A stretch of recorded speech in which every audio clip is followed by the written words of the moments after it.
All right, big shout out to my friends at the Swiss national baseball team for sending in this question. They have asked to learn more about shoulder-hip separation and why it matters and all that. So that is today's topic, shoulder-hip separation. And this is Tips with Trev, the show where I give developing baseball players some easy tips to end their slumps faster and become a superstar sooner. Let's jump right in.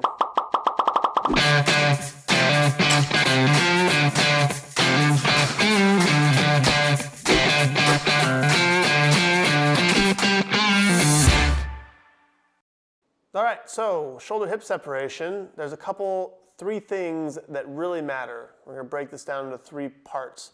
First, we have to define what shoulder-hip separation actually is. The second thing we need to talk about is why it matters. Why do you want shoulder-hip separation, or do you want shoulder-hip separation? And then the third thing is how you create it and when it matters. You know, how do you use it? How do you implement it? So to start it off, let's talk about the definition of it. Shoulder-hip separation is basically taking the angle that your shoulders are and then creating a different angle with your hips. So having my hips face the plate while my shoulders are still turned would be shoulder-hip separation. That's how most people think of it, rotationally. Rotating the hips one way, rotating the torso the other way, or not letting the torso rotate while you rotate your hips. There's two parts of shoulder-hip separation, though. There's the rotational aspect, where you're twisting the lower half and the upper half against each other. But there's also the part where the hips tilt forward and the upper half tilts back. So you kind of bow, the shoulders point upward and the hips point downward. So you get this bow in your back. That's called the linear shoulder-hip separation. So you have rotational shoulder-hip separation and you have the linear shoulder-hip separation. And both of them are very important. There's a lot of reasons why they're important, but just know that you need both to throw at super high velocities.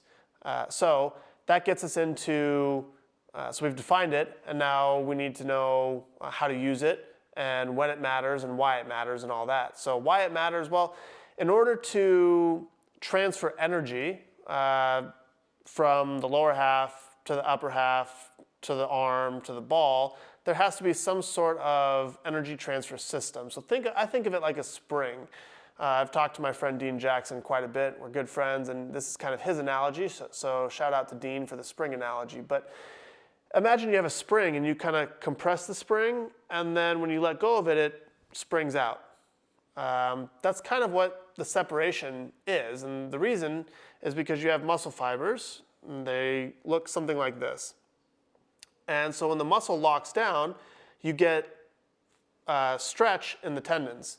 And that's where you get this stringing or this springing effect. So as the hips start going and the shoulders are not going, you get the muscle fibers to contract in an isometric contraction. These are a lot of big words. Basically, the muscle tightens down, and then you get the stretch in the tendon, which stretches the tendon, and then as soon as the hips stop, it springs back, and you store a lot of energy in the tendons, and then you get energy out of it. So that's why it matters.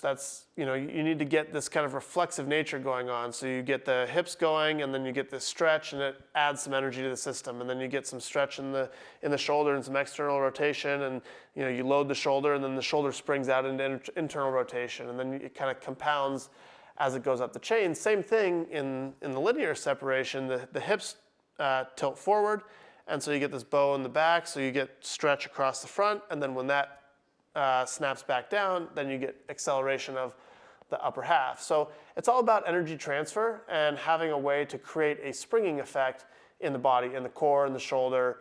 But mostly when we're talking about shoulder-hip separation, it's from the lower half, taking all the energy that you've used from your body weight going into foot plant, and transferring that up the chain to the upper half so you can use it in the throw. So then the most important thing, the most important question that everybody has is, how do I do it? How do I use it? How do I make that work for me? And most people just think that it's the amount of shoulder-hip separation that you have that's important. So if I have 45 degrees of shoulder-hip separation in the rotational plane, well, if I can get to 50, it'll be better. If I can get to 55 or 60, it'll be better. And that's not always the case. In fact, there's some strong arguments to be made that a little less shoulder-hip separation might actually be better. And I'll lay that out for you right now. think about a spring, a very light spring that you can kind of compress with your fingers. Okay, so you compress it and you let it go and it springs a little ways. Then think about shocks on a car, and you have a lot more weight and it takes a lot more to compress it. You can't even compress it with your hands. It's too stiff. But just a little bit of stretch and it springs off a lot. It has a lot of energy behind it.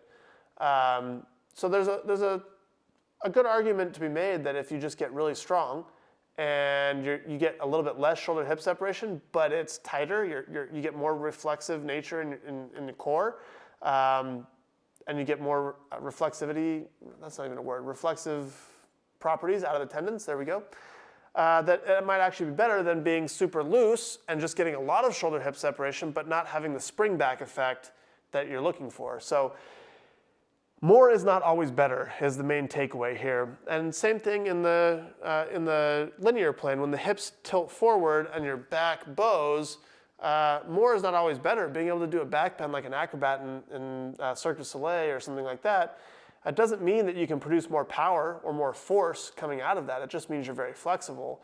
So that's kind of that soft spring that doesn't have a lot of energy behind it when you compress it. So that's a little bit about why it matters, and then how to use it. Well, it really only matters once your front foot hits the ground. And this is where I think a lot of people get out of whack with shoulder-hip separation. They try to jam their elbow back or really counter-rotate their shoulders like this because that's going to get the shoulder-hip separation, and then fire the hips against it, and then that's going to create velocity somehow. But the problem with all that is your front foot's not on the ground yet. And so you can't actually, there's nothing to brace against, there's nothing to drive the hips open and force the shoulder-hip separation. When you look at biomechanics scans, you almost always peak, or you want to peak, the hardest throwers peak shoulder-hip separation. So the maximum amount of shoulder rotational separation that they get is right after the front foot hits. And that's because when the front foot hits, it actually accelerates the rate at which the hips are opening, or actually closing is how we talk about it. So the hips actually finish rotating at a faster pace when the front foot hits. You get this impulse and the hips actually finish rotating.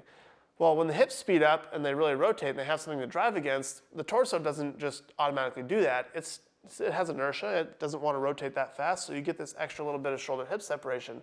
But now when you get that extra little bit, you have something to drive against because you're firmly planted in the ground. So really it only matters, the degrees of shoulder-hip separation that you have only matter at foot plant. You can have, let's say you have 70 degrees of shoulder-hip separation, but by the time you get to foot plant, you're only at 30. Well, you're only being able to use 30% or 30 degrees of the shoulder-hip separation that you have. Same thing with the linear part.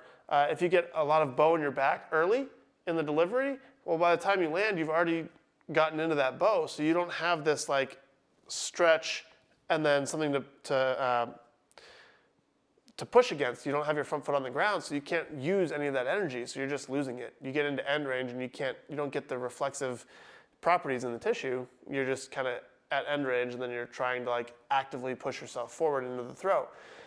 So when the front foot hits is important, and if you've watched all of my tips with Trev's, you'll know that I talk about that a lot in my lower half video and my mechanics videos. It's the key moment is when the front foot hits, and that's when everything happens. The front foot hits, the hips rotate, and then the hips tilt, and then you get the peak rotational shoulder-hip separation right after the front foot hits, and very shortly after that, you get the peak linear shoulder-hip separation when the pelvis tilts forward and the back bows.